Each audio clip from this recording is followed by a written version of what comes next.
देह अभिमान से दूर हो जाने की यही बहार है, यही बहार, यही बहार है बाबा को पा जाने की, खुशी मनाने की, हाँ झूम जाने की। ये शांति शांति हवा मन को छू के जाए, ये साइलेंस की भाषा दिल को समझाए, हर सोच ठहर जाए, हर बोझ उतर जाए, तेरी याद में बाबा मन हल्का हो जाए, ये मीठा मीठा एहसास रूह को भा गया, तेरी छाया में जैसे जीवन मुस्का गया। यही बहार, यही बहार है, यही बहार है दुनिया को भूल जाने की, यादों में खो जाने की। यही बहार है, यही बहार, यही बहार है बाबा को पा जाने की, रूह को जगाने की। जब दुनिया की आवाज़ें धीरे धीरे चुप हो, जब मन की गलियों में बस तेरे ही रूप हो, नजर झुकी झुकी सी दिल ने ये कहा ना कुछ और चाहिए, तू ही मेरा जहां, अगर शब्द ना बने तो साइलेंस कहे, बिन बोले ही बाबा सब कुछ कह दे। न चाह न डर न कोई सवाल, बस तू और मैं यही मेरा हाल, दुनिया पीछे छूटे याद तुझसे जुड़े, इस संगम की घड़ी में सब अर्थ सुलझे। यही बहार, यही बहार, यही बहार है दुनिया को भूल जाने की, बंधन मिटाने की। यही बहार, यही बहार, यही बहार है बाबा को पा जाने की, घर को पहचाने की। यही बहार, यही बहार है, यही बहार दुनिया से नहीं, बहार मैं पल को भूल जाने की।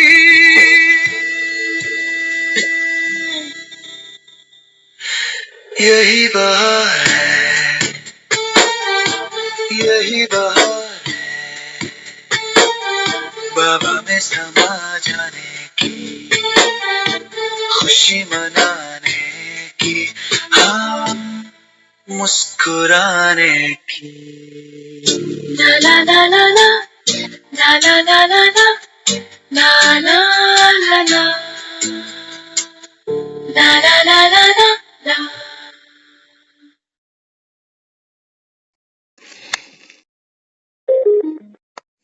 ओम शांति सभी को। ओम शांति दीदी। ओम शांति।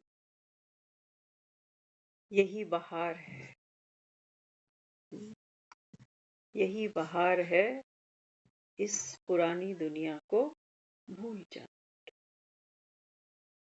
बाबा कहते हैं देखो सही समय पर सही सेलिब्रेशन करनी चाहिए, है ना। 15 अगस्त को लोग पतंग उड़ा लेते हैं, दिवाली के दिन नहीं उड़ाते, दिवाली पे दिए जलाते, ऐसा ही है। बाबा कहते हैं बच्चे, ये जो संगम है ना, संगम बाबा कहता है तुम्हारे त्योहारों का फाउंडेशन है।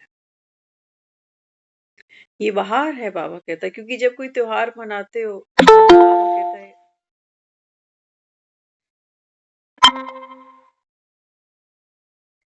त्योहार मनाने का मतलब ही है कि भीतर उमंग उत्साह। तो जिसके अंदर उमंग उत्साह होता है वो फिर पुरानी बातें, पुराने सब धंधे, पुरानी परेशानियां, वो उस पर्टिकुलर दिन के लिए वो भूल जाते हैं। उमंग उत्साह उनको इतना ऊपर उठा देता है कि पुरानी बातें एक दिन के लिए पीछे छूट जाती। लेकिन फिर वही ढाक के थी। तो बाबा कहते हैं बच्चे, ये अभी जो समय है संगम का, केवल तुम बच्चे जानते हो, संसार तो नहीं मानता। यहाँ पर भी बाबा कहता है बच्चे मेरे नंबरवार है, मैं जो हूँ जैसा हूँ यथार्थ, बाबा कहता है मुझे यहाँ बैठे भी नहीं जानते। वो भी बाबा कहता है ऐसे बस हाथ धो के निकल लेंगे।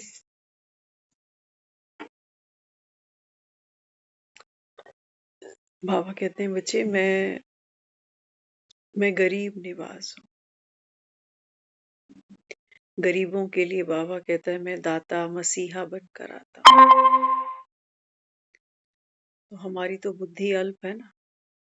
हमने तो किताबों में हिंदी व्याकरण में जो गरीब का अर्थ समझा है वो क्या? गरीब माना निर्धन, जिसके पास धन का अभाव है, निर्धन, वो गरीब है। अब इसकी समझ देखो, ये क्या कह रहा है?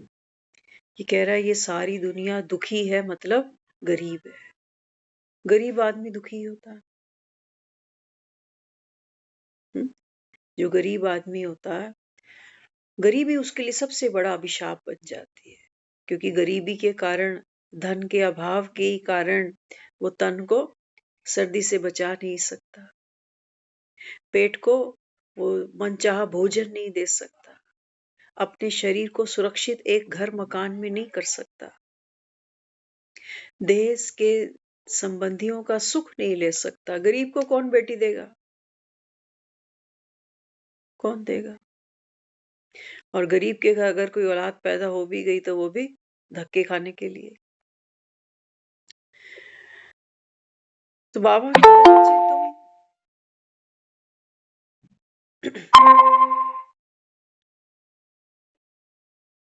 ये बाबा कहता है संगम पर ये जो बहार है अभी, संगम का ये जो समय है अभी, ये है किस लिए? बाबा ने कहा कि मैं तुमको तुम्हारी गरीबी से निजात दिलाता हूँ। गरीबी से माना तुम्हारे दुखों से। दुख से कौन नहीं छूटना चाहता? बाबा ने कहा यूं तो तुम किसी गरीब को देखते हो तो कोई कपड़ा दे देता है, कोई पैसा दे देता है। हाँ, तुम सोचते हो हमारा तो पुण्य जमा हो गया। बाबा कहते हैं बच्चे,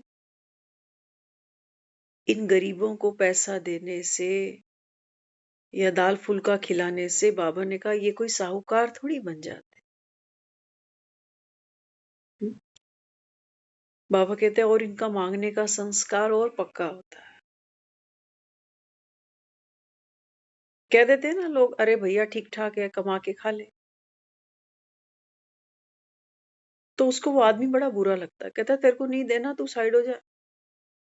बहुत है देने वाले, भगवान के नाम पर देने वालों की कोई कमी है?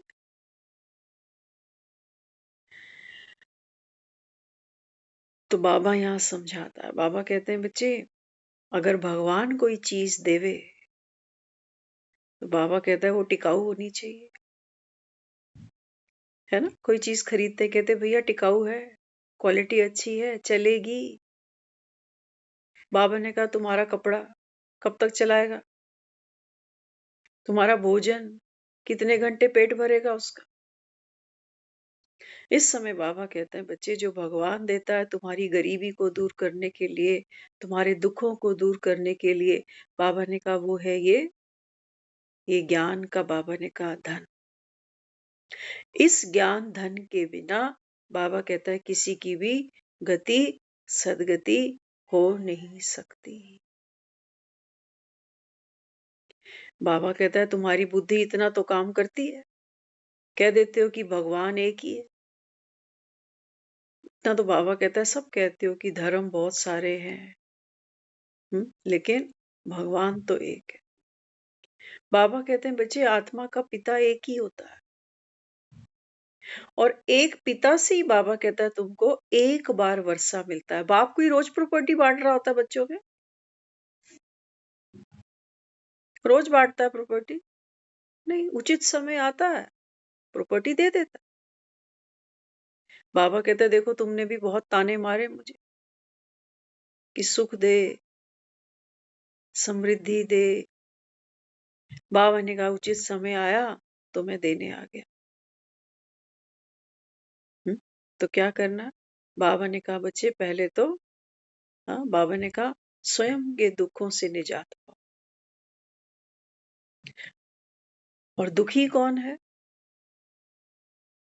बाबा ने कहा दुख तो तुम समझते हो कि दुख क्या होता है, लेकिन बाबा ने कहा दुख का कारण, दुख का बीज कौन सा है?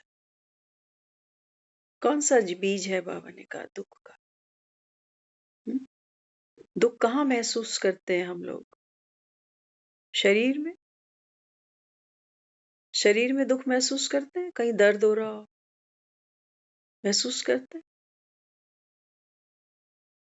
एक आदमी को, एक पेशेंट को डॉक्टर अनिस्थीसिया देता है, एक इंजेक्शन लगाता है, शरीर का कोई भी हिस्सा काट पीट ले उसको पता ही नहीं। किसको महसूस हो रहा है दर्द? शरीर को। दर्द कहाँ पैदा हो रहा है? बाबा ने कहा बच्चे मन, बाबा ने कहा वो कुरुक्षेत्र है, जहां माया की अश्रोनी सेना तुम्हारे सामने खड़ी होती है। होश आता है आदमी को, अनिस्थीसिया उतर जाता है। जब होश आता है तो महसूस करता है शरीर में दुख है, तकलीफ है, दर्द है, रोता है, चिल्लाता है।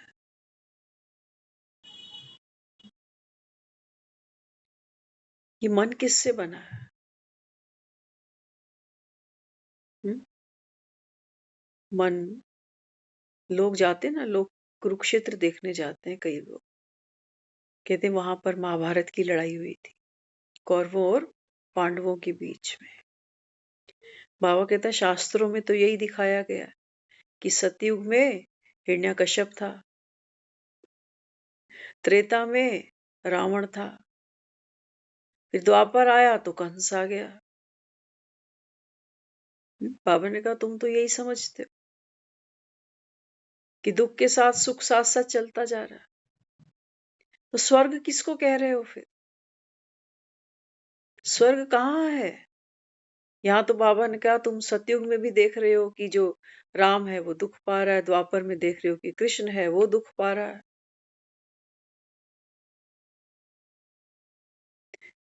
बाबा कहते हैं बच्चे ये संगम वो समय है जब बाबा कहता है मैं तुमको चारों युगों की कहानी संक्षेप में सुनाता हूं, तुम इसका मंथन करके इसका विस्तार करो।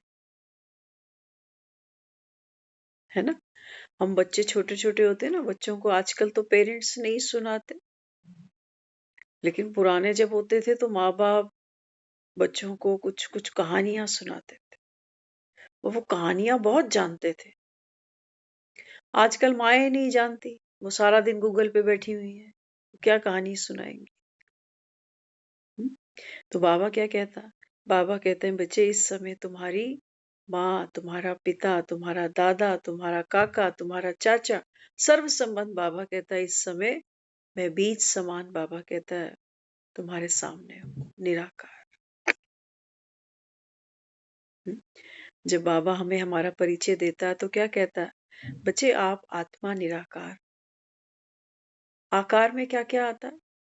आकार में आती है ये सारी साकारी दुनिया, 5 तत्व जिनसे हमारा ये शरीर बनता है, ये ध्वनि, आवाज, हम बच्चा दुनिया में आता है, वो बेचारा बोलना नहीं जानता, सुनना नहीं समझता कि हिंदी बोल रहे हो कि क्या बोल रहे हो।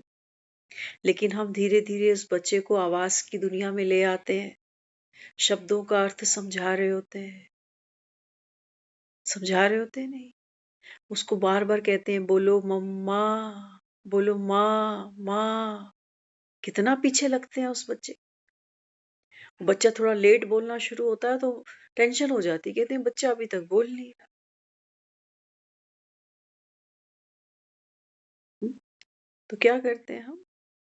मन को एक ट्रेनिंग देते हैं, तो धीरे-धीरे फिर वो बच्चा मुख से आवाज़ निकालता है, कानों से वो पहचानता है कि कोई मुझको बुला रहा है, इशारे पहचानने शुरू करता है, किसी को देख के हँसने लगता है।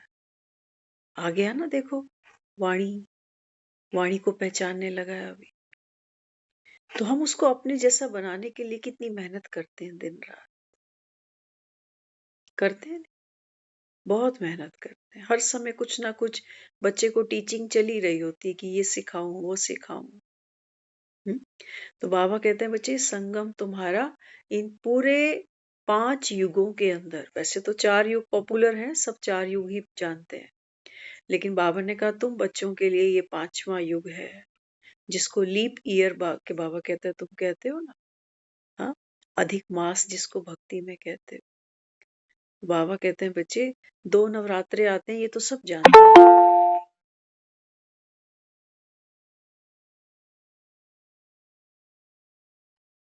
साल के 2 नवरात्रे आते हैं, ये तो सबको पता है, लेकिन कुछ लोग ये भी कहते हैं कि एक नवरात्रा गुप्त भी आता है, वो लोगों को ज़्यादा पता नहीं चलता। तो बाबा कहते हैं बच्चे संगम जैसे एक मकान बनाते हो ना, तो मकान में आप ग्राउंड फ्लोर देखते हो, फर्स्ट फ्लोर देखते हो, सेकंड देखते हो, लेकिन जो उसकी नींव होती है मकान की, वो ग्राउंड फ्लोर के भी नीचे है, वो दबी पड़ी है अंदर, वो दिखाई नहीं देती। जब एक मकान बनता है तो उसके पिलर जमीन के अंदर डाले जाते हैं। जितने गहरा पिलर होगा, उतनी वो बिल्डिंग मजबूत होगी। तो बाबा कहते हैं बच्चे ये संगम भी दुनिया इसलिए नहीं जानती क्योंकि बाबा कहता है ये भी अंडरग्राउंड है। बाबा कहता है इस समय तुम तो वहां मकान बना रहे हो, first floor, second floor, third floor. बाबा ने कहा मैं यहाँ 4 युग बना रहा हूँ, 1 2 3 4। बाबा कहता है जो फर्स्ट में जाएंगे वो सेकंड में, थर्ड में, फोर्थ में जाएंगे, क्योंकि बाबा कहता है जो मेहनत करेंगे, है ना, तन मन धन सब लगा के, बाबा कहता है तुम भारत की सेवा कर रहे हो। तो बाबा कहता है फिर जो पैसा लगाएंगे राजा ही वही करेंगे। यहाँ पर भी तो जो इलेक्शन में पैसा खर्च करता है, वोट उसी को मिलते हैं, कुर्सी उसी की हो जाती है। तो पहले तो जेब से पैसा लगाना पड़ता है। तो बाबा ने कहा ये तुम्हारा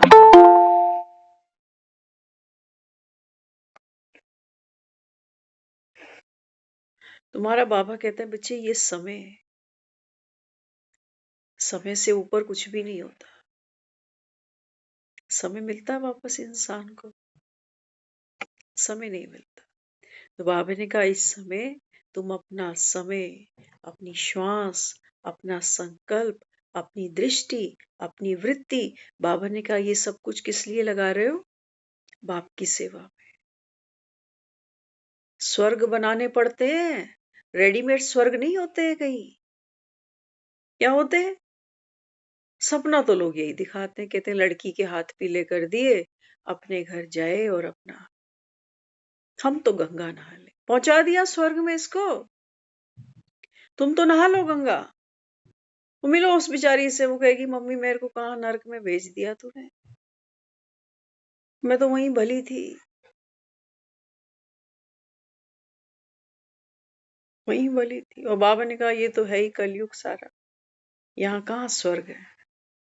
अगर तुम धन को स्वर्ग समझते हो, हाँ, बाबा ने कहा साइंस की सुख सुविधाओं को ही तुम स्वर्ग समझते हो, तो बाबा ने कहा बच्चे ये तो हाहाकार का विनाश का कारण भी बनेंगी। धन है तो इतने सारे देश आज मिसाइल्स बना रहे हैं, पैसा तो लगता है ना। मिसाइल्स बना रहे हैं। तो बाबा ने कहा किस लिए, ये फटेंगी नहीं? नहीं, बाबा ने कहा ये भी विनाश में सहयोग करेंगे। तो इस समय बाबा कहते हैं बच्चे ये वो समय है बहार का। बाबा कहता है बच्चे वैसे तो सारी दुनिया इस समय अनाथ है।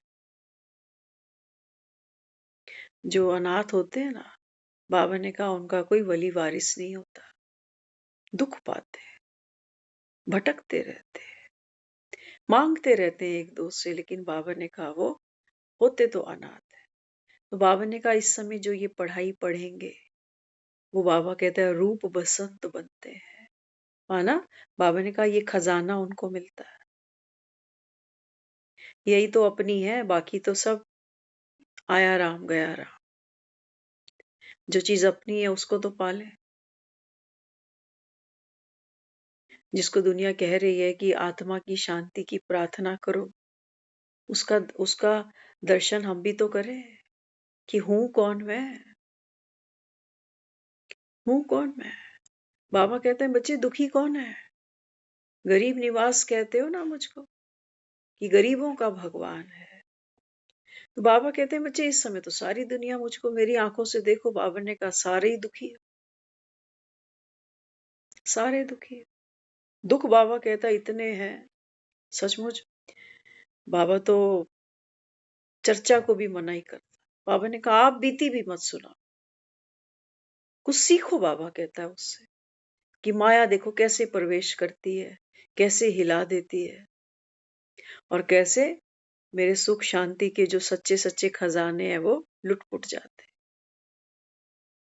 हमें लगता है टाइम ऐसा आ गया था, परिस्थिति ऐसी आ गई थी, तो मैं हिल गया।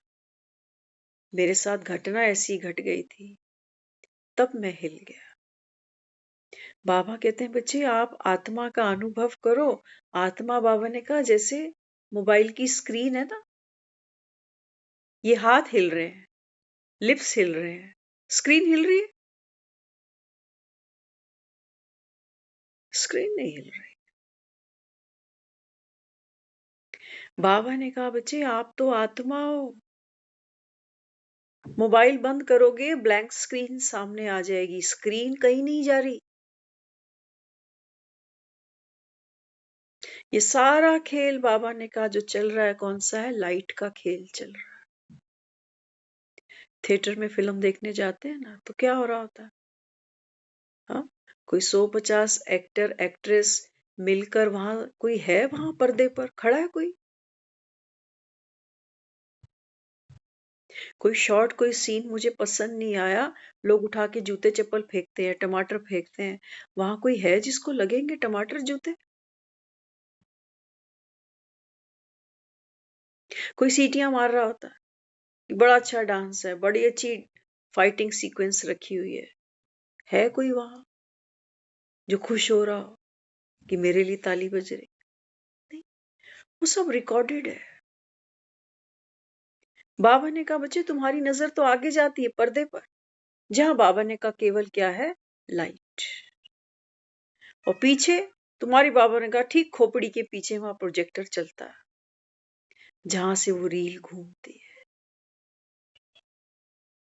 वो रील पीछे से घूमती है, पर्दे पे दिखाई देता है कि कोई रो रहा है,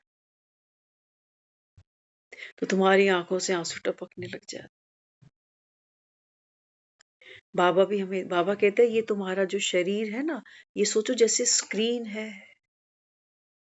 यहाँ आदमी दिखता है हंसता रोता बोलता खाता, लेकिन बाबा ने कहा ये पीछे रील है इसके।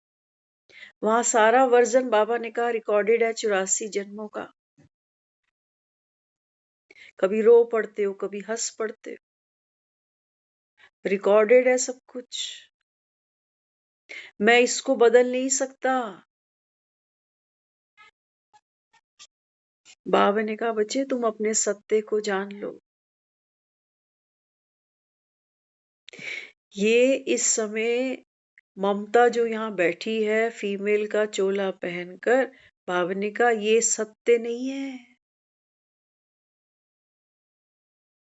ये सत्य नहीं है। बाबा ने कहा ये देह भी सत्य नहीं है, और बाबा ने कहा वो जो रील है ना अंदर, देखते हो?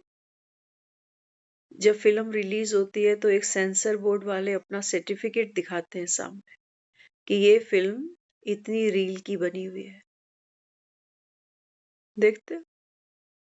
बाबा ने कहा बच्चे अब ये अंतिम जन्म है। कितना? अंतिमवा जन्म है, 84वां जन्म है। तो बाबा ने कहा बस ये लास्ट है अभी।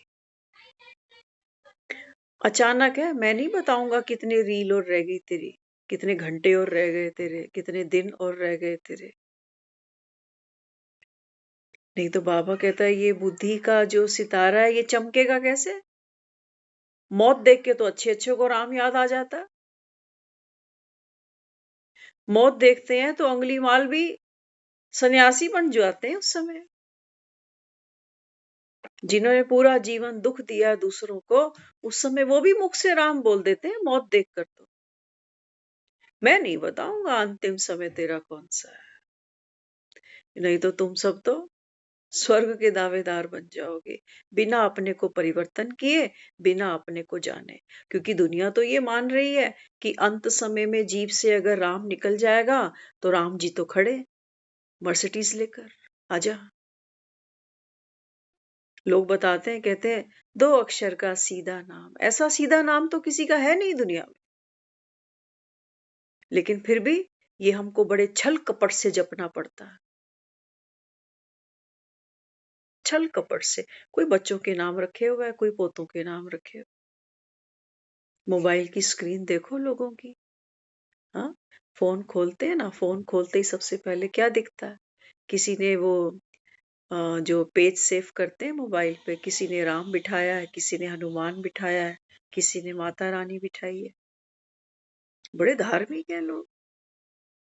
मुझे फोन बजता है तो भी ट्यूने बहुत अच्छी अच्छी बजती है, भजन बजते हैं। बड़ा आदमी धार्मिक हो गया देखो।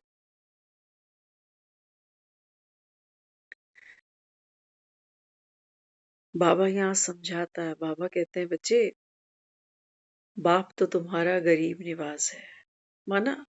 दुखियों को बाबा कहता है सुखी बनाना, ये तो मेरे बाएं हाथ का काम। लेकिन बाबा कहता है बच्चे मुझे तुम्हारी ना बुद्धि खोलनी पड़ती है ना? जैसे एक आदमी बीमार होता है तो इन्फेक्शन को, बीमारी को, कीटाणुओं को अंदर लिए बैठा है। डॉक्टर कहता है कि भाई देख, पहले दवाई से कोशिश करेंगे बात बन जाए, अगर नहीं बनी तो खोलना पड़ेगा। तो कई बार इतनी इमरजेंसी होती है, वो पेशेंट कहता है कि भाई मैं तो बर्दाश्त नहीं कर पा रहा हूं, आप तो ऑपरेशन ही करो, इतना नहीं झेलूंगा, आप जल्दी से ऑपरेशन कर दो बस। तो बाबा कहते हैं बच्चे इस समय मुझे ये, बाबा ने कहा तुम्हारी जो बुद्धि है ना, इसको पलटाता हूं तो कलयुग से सतयुग बन जाता। इस समय हमारी बुद्धि कलयुगी है, कलयुग बाहर नहीं है। कलयुग कहाँ है? किसको ज्ञान सुना रहा है बाबा? कलयुग को ज्ञान सुना रहा है। कलयुग ज्ञान सुनेगा? कहाँ है कलयुग? किसने बनाया कलयुग? किसकी वजह से कलयुग आया है? कौन अपने अंदर कलयुग को ढो रहा है इस समय? हम ही तो ढो रहे हैं। दुख कौन ढो रहा है अपने अंदर? हम ही तो ढो रहे हैं। अशांति कौन ढो रहा है? हम ही ढो रहे हैं ना। कहाँ है? सर पे रखी है कोई गठरी, या कंधे पर, पीठ पर बांध रखी है किसी ने? नहीं। कहाँ पर है ये गठरियां? कहाँ हैं? दिखती है? कभी कभी वजन ज्यादा होता है तो बोझ दिखाई देता है, आदमी रो ही पड़ता है, रो पड़ता है। तो दूसरे को समझ में आता है, कहते बेचारा बड़ा दुखी है, इतना रोया मुझे भी रोना आ गया। कलयुग कोई बचा इससे? मोह के कारण अपने की आंख के आंसू देखकर मेरे में भी आंसू आ ही जाते हैं ना, आ जाते हैं नहीं? हम मजदूरों को कई बार देखते हैं, जो लेबर होती है ना, तो ये सारा दिन में कितना बिल्डिंग मटेरियल ऊपर नीचे करते हैं। 8-8 12-12 ईंटें उठाकर कितने फ्लोर पे सारा दिन करते हैं। थोड़ी देर अगर वो एक लेबर बैठ जाए ना, जैसे कई लोग दिहाड़ी पे काम कराते हैं, थोड़ी देर वो लेबर बैठ जाए, आदमी के ऐसे वट चढ़ जाते हैं। कहते हैं, अरे तू बैठ कैसे गया, अभी तेरे 5 बज जाएंगे, तू कहेगा दिहाड़ी हो गई हमारी।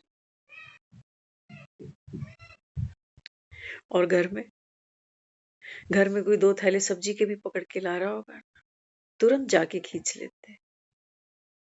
कहते हैं, मुझे बता देता, मैं आके सीढ़ी से ले लेता। भेद है।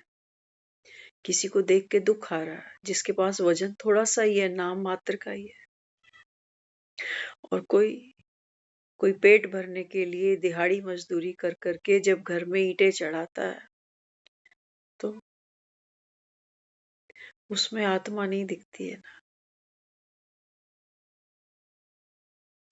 हमें दूसरों पर रहम भी आ रहा होता है ना, अगर ये भक्ति में पाठ नहीं पढ़ाए गए होते ना, कि देने से बढ़ता है, कि किसी की मदद करने से भगवान खुश होता है, वो आगे फिर हमें दे रहा होता है, कोई ना देता किसी को। भगवान के नाम पर दे आते हो दान,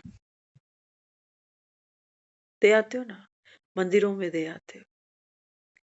क्या कहते हो खुद को? बाबा तो कई बार मुरली में बोलता, बाबा कहते हैं, जो खुद को हिंदू कहता है वो कभी मस्जिद में जाके दान नहीं करता, और जो खुद को मुसलमान कहता है वो कभी हिंदू के मंदिर में आकर दान नहीं करता।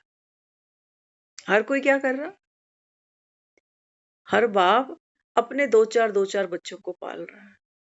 हमारे ही पैदा किए हुए धर्म है ये, और हम ही इनकी जेबें भरते जा रहे हैं।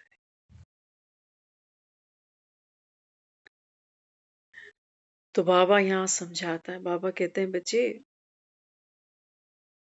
दुनिया तो असंभव सी बात मानती है, क्योंकि बाबा कहता है वो तो ये सोचते हैं कि दुनिया तो दुख की है, लेकिन इसको बदलने में अभी बहुत समय लगेगा। कहते हैं अभी तो कलयुग बहुत चलेगा। हम्म? तो बाबा कहता है वो तो जैसे घोर अंधियारे में सो गए। ऐसा नहीं होता कि सुबह होगी तब सूरज निकलेगा। सूरज निकलेगा, सुबह हो जाएगी।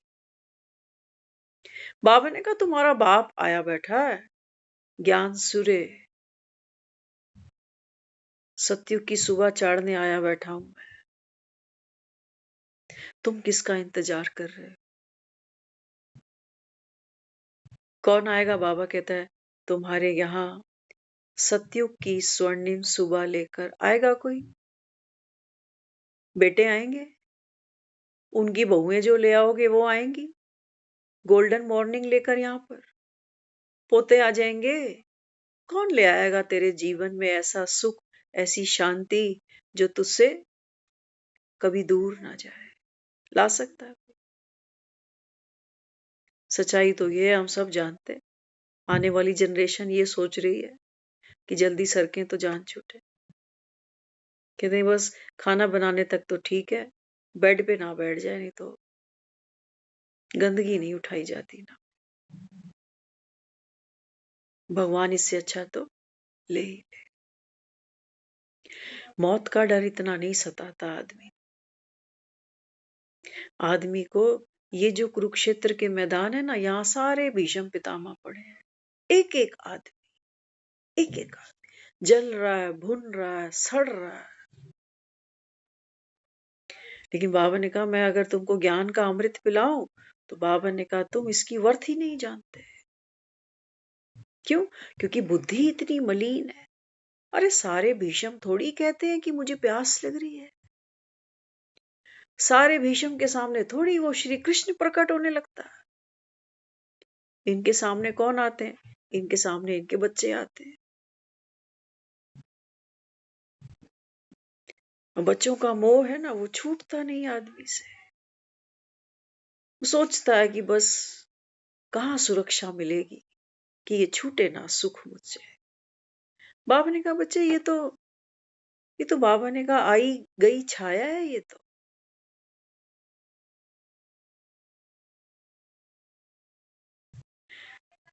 सर्दियों के दिन चल रहे हैं। गर्मियों में लोग पेड़ों की छांव में बैठते हैं, सर्दियों में लोग धूप में बैठते हैं, है ना। 10 बजे बैठो एक जगह कुर्सी लगा के धूप में, 12 बजे कहोगे अब यहां से धूप चली गई। कहाँ चली गई? कुछ चल रहा है ना लगातार। कुर्सी मेरी वहीं पड़ी है, लेकिन 10 बजे जो धूप यहाँ आ रही थी, 12 बजे वो धूप नहीं आ रही है। सूरज तो है आसमान में, फिर धूप कहाँ चली गई?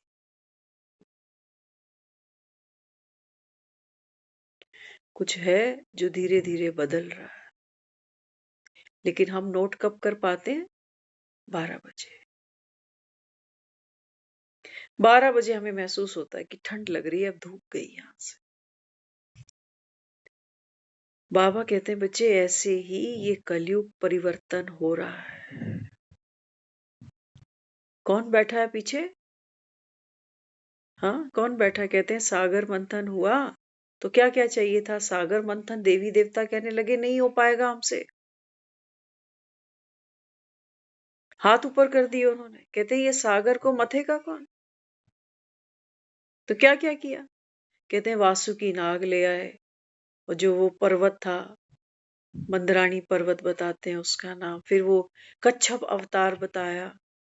भगवान ने स्वयं कहा कि मैं कच्छप बनकर, कछुआ बनकर नीचे बैठ जाता हूँ, और मेरे ऊपर ये मंदरानी पर्वत को रखो, और वासुकी जो सांप है ना, इससे इसको रिड़को, तो इस सागर से अमृत निकलेगा, वो तुम पी लेना। कहानियां हम रटी पड़ी है हमको।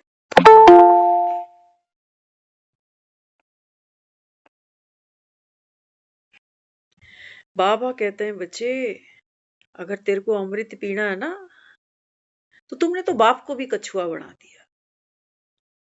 बाप को भी कछुआ बना। बाबा कहते हैं बच्चे अगर तेरे को अमृत पीना है ना, तो कछुए को देख। बाबा ने कहा क्या करता है? हाँ? बाबा ने कहा ये जब कर्म करता है तो इंद्रियों को यूज करता है, अपने हाथ पांव आंखें मुख सब, और जैसे ही काम खत्म होता है तो बाबा ने कहा ये क्या करता है? अपनी इंद्रियों को वापस अपने अंदर समेट लेता है। समेटने की शक्ति, ये कछुआ है। बाबा कहते हैं बच्चे अब है तो क्या ये सारी दुनिया? कौन सा सागर है? इसको तुम कहते हो विषय सागर। बाबा कहते हैं बच्चे अगर इसी से ही अमृत निकलेगा, कलयुग में तुम दुखी हुए हो ना, इसीलिए बाबा ने कहा तुम सुख की वर्थ समझ रहे हो, इसीलिए तुम मुझको पुकारते हो कि भगवान हमारे दुख दूर कर और हमको सुख दे। तो बाबा कहते हैं बच्चे इसी विषय सागर में जब तुम कछुए की समान अपनी इंद्रियों को, है ना, ये सारा दिन बाबा तो रोज कहता है अपने को आत्मा समझो, आत्मा समझो। तो ये देह नहीं है, बाबा कहता। तो देह किस लिए है? हम खा रहे हैं, सो रहे हैं, है ना, और सारा हम 24 घंटे का जो व्यापार कर रहे हैं सांसों का, वो इस शरीर पर चल रहा है। उसको आप पाठ पूजा का नाम दे दो, उसको घर धंधे बोल दो, पैसा कमाना बोल दो, परिवार बच्चे गृहस्थी बोल दो, उसको गपशप बोल दो, शॉपिंग बोल दो, खाना पीना, बाजार, उसको कोई भी नाम दे दो, ये सारी दुनिया जो चल रही है ये चल शरीर पर रही है। एक अस्पताल में बच्चे से लेने तक, शमशान तक जाने तक, ये सारा व्यापार शरीर पर चल रहा है। सारा बाजार के पार्लर, बड़े बड़े हेयर ड्रेसर, हाँ, ये खान पीन, सारी दुनिया बाबा कहता है ये इस समय विषय सागर है। तुम खुद को दे ही माने बैठे, अटके ही पड़े हैं कि अब क्या खाएंगे तो तब क्या खाएंगे, इस रंग का कपड़ा है, उस रंग का कपड़ा अभी नहीं पहना, उसका मकान अच्छा है, मेरा अभी छोटा है। ये सब देह के कंफर्ट्स ही तो है। और बाबा कहता अंत में ये देह भी यहीं छूट जाती। तो तुमने किया क्या सारा जीवन? झूठ की कमाई करी।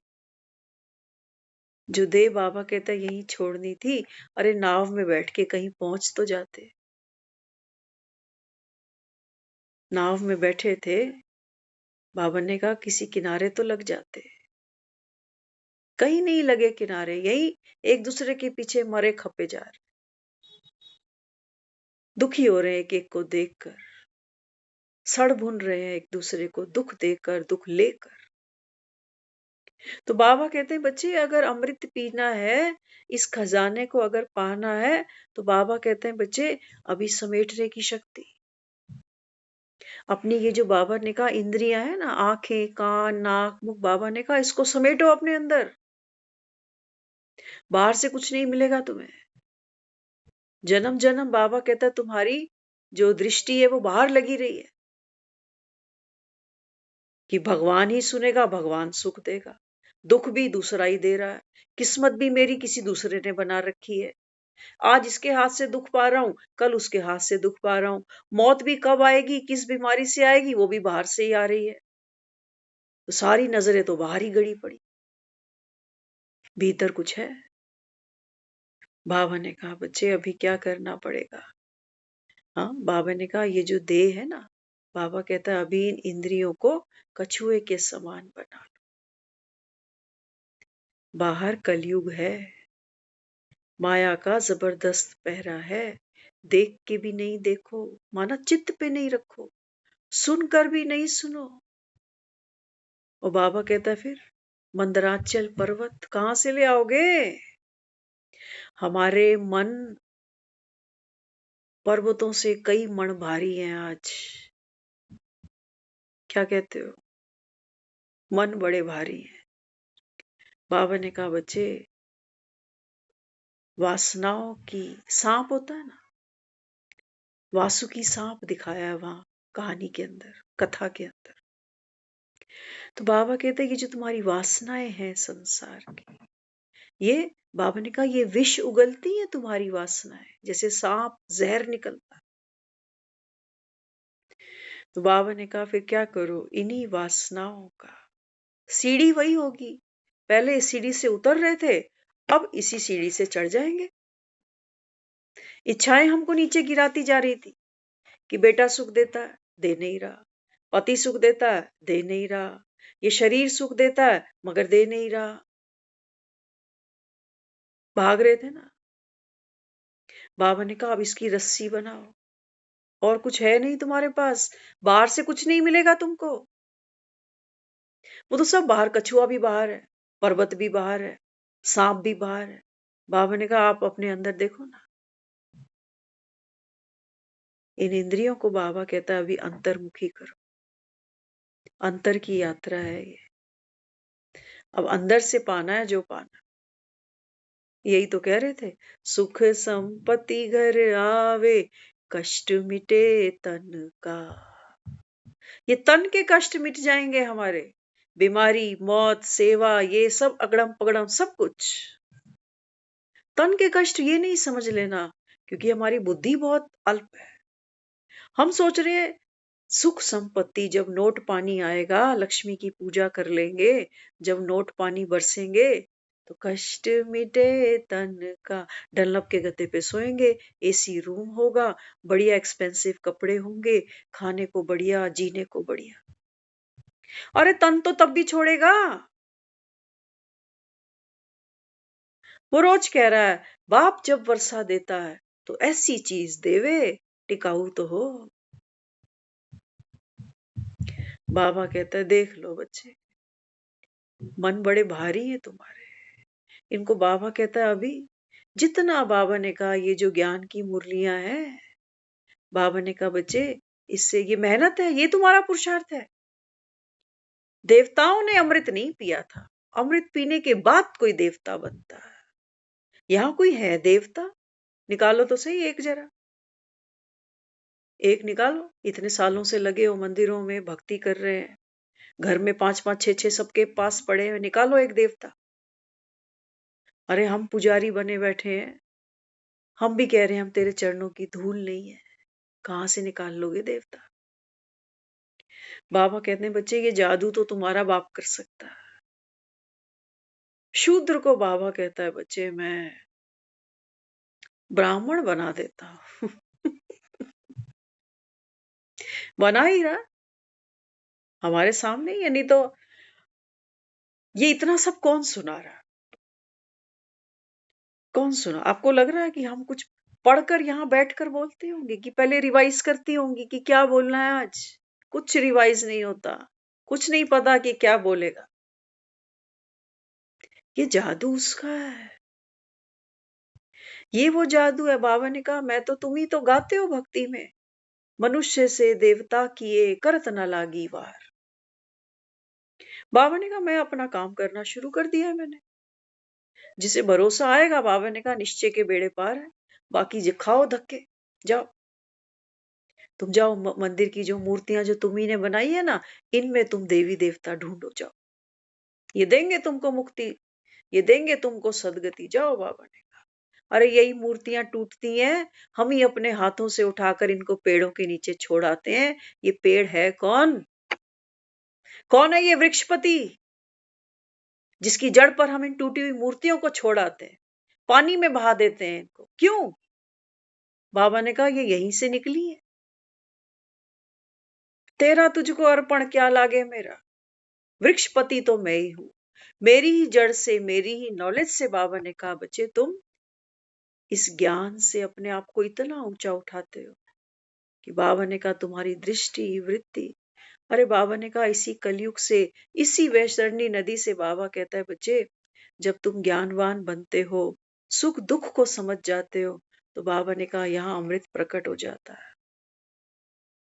अभी तो मन है ना, मन क्या करता है? मन को सुख अलग दिख रहा है, दुख अलग दिख रहा है, तो सुख के तो पीछे भागना चाहता है कि सुख तो मिल जाए, छूटे भी नहीं, और दुख है ये तो पास आए भी नहीं। अभी तो हमारी सारी शक्ति, ये सारी शक्ति इन्हीं कामों में जा रही है कि सुख पकड़े बैठूं। सांसें पकड़ सकता है कोई, ये शरीर पकड़ सकता है कोई, उम्र बढ़ती जा रही है कोई पकड़ लेगा इसको, और जो मन के अंदर वो भाव, वो कल्पनाएं, वो सब चल रहा है उसको कोई पकड़ लेगा? बाबा ने कहा तुम मूर्ख हो, अजीब, किसको पकड़े बैठे? एक बाप ने बेटे के लिए मकान बनाया। वो कहता था कि रिटायर होने से पहले इसको एक मकान दूंगा ताकि रेंटल इनकम इसकी आती जाती रहे। बाप बैठा है अभी रिटायर्ड, मकान बना बैठा है, बेटा निकल गया 30 साल का। पकड़ लो सुख। जब वो बेटा था ना, तो वो बाप उसका रोज रील बनाता था, रोज। आज 3 साल हो रहे हैं उस बंदे ने मोबाइल हाथ नहीं लगाया।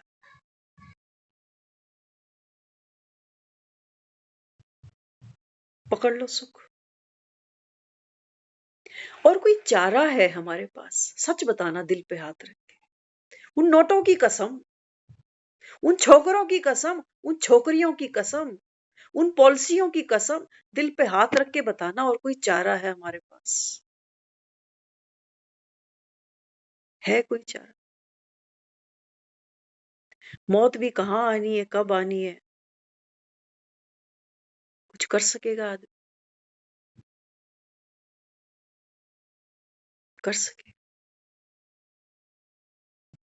दिल से पूछना। बैठकर वो प्यार से रास्ता दिखा रहा है, तो अभी तो हम बंदर बने बैठे हैं, अभी समझ नहीं रहे बात को, क्योंकि मौत अभी दिखती नहीं है ना। बाबा ने कहा ये माया दिखती नहीं है ना बच्चे।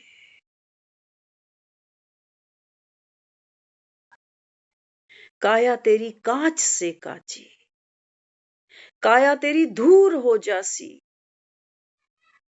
नहीं दिखती ना, धोखा खाओगे, यही तो माया है। माया को छोटी चीज समझा है, सिर्फ नोटों को माया कह देते हो। बाबा ने कहा बच्चे ये मन माया है, इसको बाबा कहता है वासनाओं की रस्सी से बांधना पड़ता है, उसी से बंधा पड़ा है ये, कभी ऐसे हिलता है कभी ऐसे हिलता है। मक्खन ऐसे ही तो निकालते हो ना, रिड़क रिड़क के। बाबा ने कहा ये मन ऐसे ही नाचेगा, तो बाबा ने कहा एक तरफ जहर भी निकलेगा। जब मन का मंथन होगा तो बाबा ने कहा अंदर से फिर क्या निकलेंगी? हाँ, बाबा ने कहा अशुद्ध वृत्तियां बाहर निकलेंगी। घबराना नहीं, मैं बैठा हूं, मेहनत तुम्हारी है, कर उद्यम तो मिले पिराला। बाबा ने कहा अपनी घोट तो तुझे नशा चढ़े, अपनी घोट तुझे नशा चढ़े। लेकिन ये मन ऐसा है जो क्या करता है, वो मंथन तो कर रहा है, लेकिन मंथन दुख का कर रहा है, दुख के कारण का नहीं कर रहा, दुख के कारण का नहीं कर रहा, दुख का कर रहा, इसकी वजह से दुख हो गया। एक डॉक्टर के पास मैं जाऊं और डॉक्टर पूछे कि क्या हो गया, कैसे चोट लग गई? मैं बोलूं मैं सीढ़ी चढ़ रही थी ना, तो सीढ़ी पे मेरा पैर स्लिप हो गया ना, तो मैं चौथी सीढ़ी से गिर गई ना, तो ऐसे लुढ़कते लुढ़क कहानी सुनेगा वो?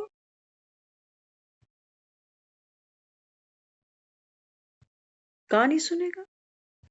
कहानी सुनने में उसका कोई इंटरेस्ट नहीं कि किसने तुझे आवाज लगाई, क्यों तू उठ के भागा इतनी जोर से, क्यों तूने ध्यान नहीं दिया, क्यों वहां सीढ़ियों पे कुछ सामान पड़ा था जहां तू अटक गया।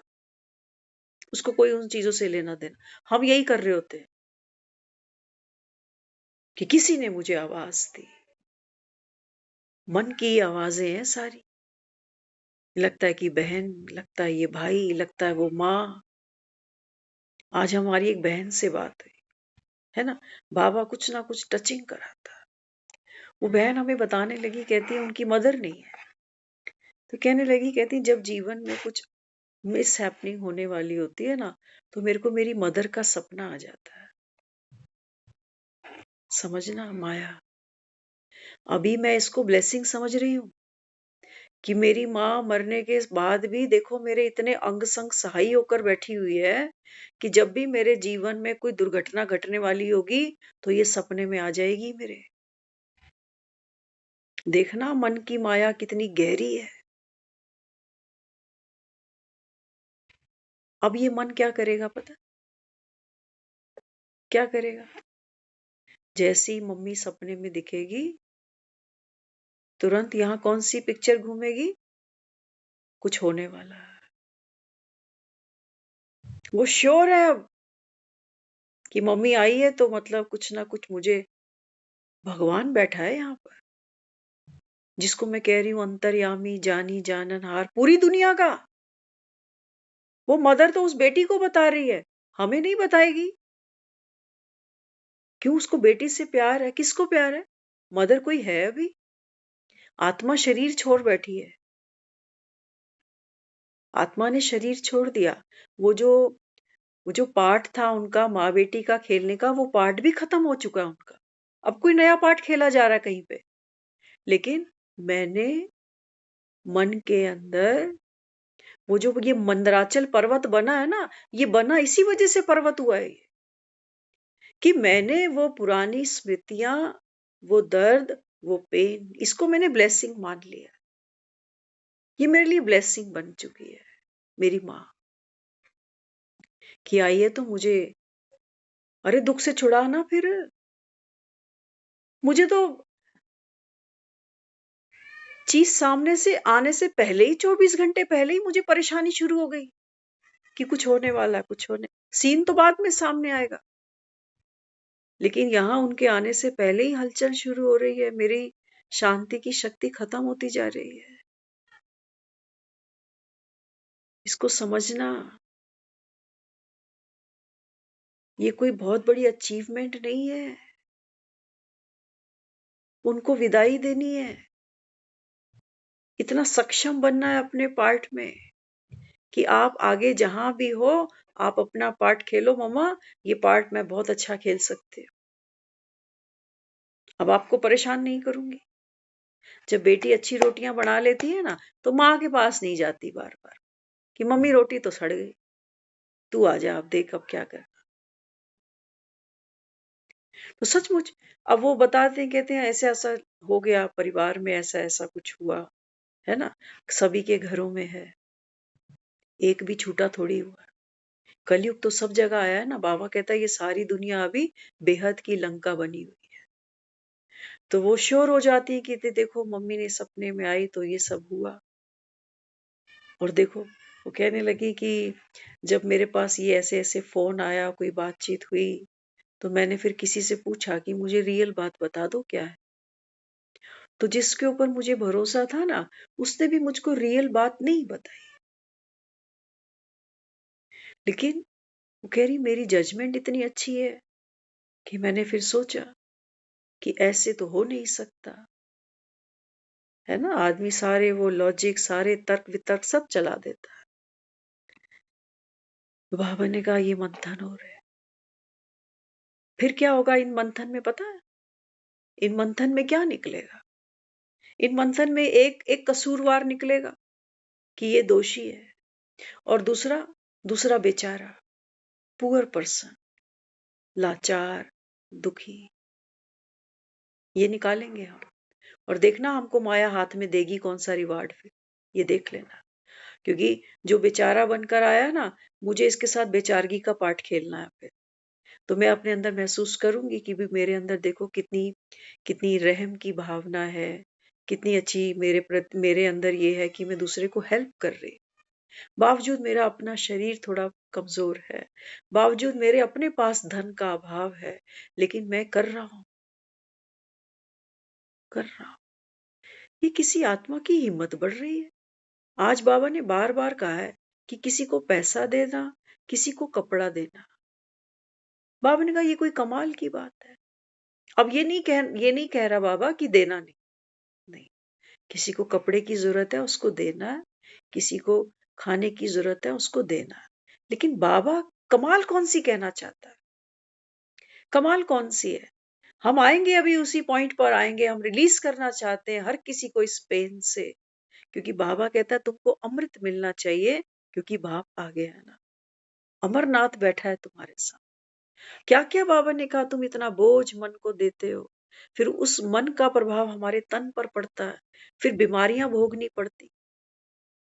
तो बाबा ने फिर मुझको क्या दिखाया? बाबा कहते हैं बच्चे कछुआ बना तो। हाँ? बाबा ने कहा सबको तूने आत्मा देखा, कछुआ बनना माना सबको आत्मा देखा। कि कहानी में ये जो बेचारा बना हुआ है ना, ये भी आत्मा है, बाप समान है ये भी। इसको भी अगर मेरी दृष्टि इतनी स्ट्रांग है इसके लिए, तब वो आत्मा पावर महसूस करेगी। नहीं तो मैं तो लाचार ही देख रही हूँ उसको, और वो लाचारगी कहीं ना कहीं मुझे भी मारेगी। एक डॉक्टर कितने पेशेंट्स को सारा दिन देखता है? देखता नहीं देखता। अगर दुखी होने लग जाए, चित्त पर लेने लग जाए, तो आएगा हफ्ते बाद अस्पताल नहीं आएगा, कहेगा मैं डिप्रेशन में जा रहा हूँ, इतने छोटे छोटे लोगों को अटैक आ रहा है, मेरा क्या होगा? ऐसे ऐसे लोग ऐसा ऐसा इन्फेक्शन ले आते हैं, मेरा क्या होगा? मुझे तो अपनी सेफ्टी करनी। तो जब मेरा अपना ही शरीर ठीक नहीं होगा, मैं किसके पीछे भागूंगी? ध्यान देना, बाबा जो मुझे कह रहा है ना देने को, वो पकड़ लो। क्या देने को कह रहा है? जो भी हम स्थूल सेवा दे रहे हैं वो दे दो, कैपेबल हो दे दो, क्योंकि आत्मा शरीर के साथ ही पार्ट निभा रही है ना। बाबा तो अपने लिए कह रहा है, मैं कोई पैसा थोड़ी लेके आया हूं जो तुमको पैसा दूं। तो बाबा हमको क्या समझाता है? बाबा ने कहा बच्चे, आप जब कछुआ बन जाते हो ना, कछुआ माना समेटने की शक्ति। क्या क्या समेटना है? क्या क्या समेटना है? बाबा ने कहा अब कहानी को ना अब समेट लो, अब फैलाओ नहीं। कलयुग है, बाबा ने कहा जितना कोयले की दलाली में अंदर जाओगे, उतने काले होते जाओ। तो अब ये जो आत्मा है ना, जिसको मैंने पुअर बना दिया कि ये विक्टिम है, ये दुखी है, ये इनके हाथों से दुखी हो, तो अब क्या होगा? अब मेरा मन ड्युअलिटी में चलेगा, इसके लिए अच्छा चलेगा, उसके लिए फिर कहेगा भगवान देखेगा उसको। भगवान कह रहा है मैं जो देख रहा हूं तू देख मेरे साथ बैठ के। बाबा कहता है बच्चे ये सब आत्मा है, ये सब ये जो पार्ट जिसने खेला है ये भी, जिसने फोन पे झूठ बोला है ये भी, और जो सफरिंग में है ये भी, ये सारे सफरिंग में है। बाबा ने कहा आप जब यहां बैठ के देखोगे तो आपको समझ में आएगा कि हर आत्मा सफरिंग में है, इंक्लूडिंग मी। मैं भी बची नहीं हूं, मैं भी ये सब खेल देख देख के दुखी हो रही हूं ना। और क्या सोच रही हूँ, कह रही हूँ मैं ज्ञान तो सुन रही हूँ, बाबा को याद तो कर रही हूँ, लेकिन अपने को आत्मा तो नहीं देखा। आत्मा देखना माना, बाबा ने कहा बच्चे आप तो निराकारी हो, कौन से चक्कर में फंस गए। तो जब बाबा मुझे वो सत्य दिखाता है ना, तो मुझे वो सत्य पता है कैसा दिखना चाहिए। हाँ, हर आत्मा जिसने गलत किया या जिसके साथ गलत हुआ, बाबा कह रहे हैं ये ड्रामा है। ड्रामा मीन्स नकली। ड्रामे का मतलब समझते हो ना, नकली। दिखता असली है, तब तुम्हारी आंख में आंसू आ जाते हैं, तब तुमको क्रोध आने लगता है, असली दिख रहा होता है, लेकिन होती एक्टिंग है। तो बाबा कहते हैं बच्चे आप इन सब आत्माओं का सत्य देखो ना, ये सब आत्माएं, बाबा ने कहा बच्चे ये सब आत्माएं निराकारी, ये ड्रामा की नून अनुसार अपना अपना पार्ट खेल रही है। तेरे बाप का क्या जा रहा है? तू कौन है इनकी जजमेंट करने वाला? जितनी इनकी जजमेंट करेगा तो खुद पतित बनता जाएगा। क्या क्या यहाँ अंदर सेव कर रखा है हमने। फोटो है दूसरों को दिखाने के लिए कि देखो कितनी प्रॉब्लम आ रही है किसी को। बाबा ने कहा बच्चे ये सारी डिस्क्स खत्म कर देगा तेरी। यही है बाबा ने कहा जो डीप इंप्रेशन, बाबा ने कहा तुमको डिप्रेशन में ले जाते हैं। कब बाबा ने कहा तुम इस माया को समझोगे? तो देखो ना, हर आत्मा का सत्य देखो। घूम फिर कर हर आत्मा दूसरी आत्मा को कहां लेके आना चाह रही है? कलयुग की अति पर। कलयुग की अति पर कौन खड़ा है? बाबा खड़ा है। तो ड्रामा तो कल्याणकारी है। कोई दुख मनाने की बात है? कुछ जिस फिल्म को भगवान ने साइन कर रखा हो, भगवान कह रहा है फिल्म प्रभु पसंद है। बाबा ने कहा बच्चे जो फिल्म बाप ने ठप्पा लगा दी, बाबा ने कहा तू है कौन रिजेक्ट करने वाला? तू कर नहीं सकेगा, कर नहीं। और बाबा ने कहा तू रिजेक्शन में जाएगा ना अगर, तो बाबा ने कहा फिर बदल लेगा। खुद को तो बदल नहीं पाया, दूसरों को बदल लेगा, संसार को बदल लेगा। कुछ नहीं भगवान भी तो बदलने आया ना, देखो कैसे बदल रहा है। धीरे धीरे ज्ञान समझा रहा है, सुना रहा है, जो जितना ले ले। कहते ना भगवान तो छप्पर फाड़ के देता है, लेने वाले सब नंबरवार। तो ये जो ज्ञान मुझको मिल रहा है, पहले मैं खुद तो दुखों से रिलीज हूं, और वो तब होंगी जब मैं अपने पूर्ण सत्य को पहचान लूंगी। नहीं तो नहीं हो सकती, फिर जितनी मर्जी मुरलियां सुनते रहना। मेरा पूर्ण सत्य क्या है? बाबा ने कहा बच्चे ये काया, और बाबा ने कहा ये हार्ड डिस्क, और बाबा कहता है वो जो अंदर की तेरे छोटी सी सिम है ना। बाबा ने कहा बच्चे ये सब बना बनाया खेल, तू दुखी नहीं हो ये सब देख के, तू एक्टिंग कर रहा था। और बाबा ने कहा बच्चे अब तू होश में आया, अब बाबा कहता है घर चलना। तो घर जाने से पहले बाबा ने कहा फिर क्या करो? अपना हिसाब किताब चुकतो करो, सबको दुआएं। कैसे? आत्मा बनकर ही मैं दूसरों को दुआ दे पाऊं, किसी की बहन बेटी बनकर नहीं दे पाऊं। नहीं तो फिर अपने बहन अपने परिवार से जो अटैचमेंट है ना, तो बाबा ने कहा ये फिर क्या करेगी? ये तुमको अमृत पीने नहीं देगी, क्योंकि मोह अंदर आ गया, गंदगी अंदर आ गई। होपफुली जो कहना चाह रहे हैं शायद थोड़ा बहुत निकला होगा, बाकी कल कंटिन्यू करेंगे। ओम शांति।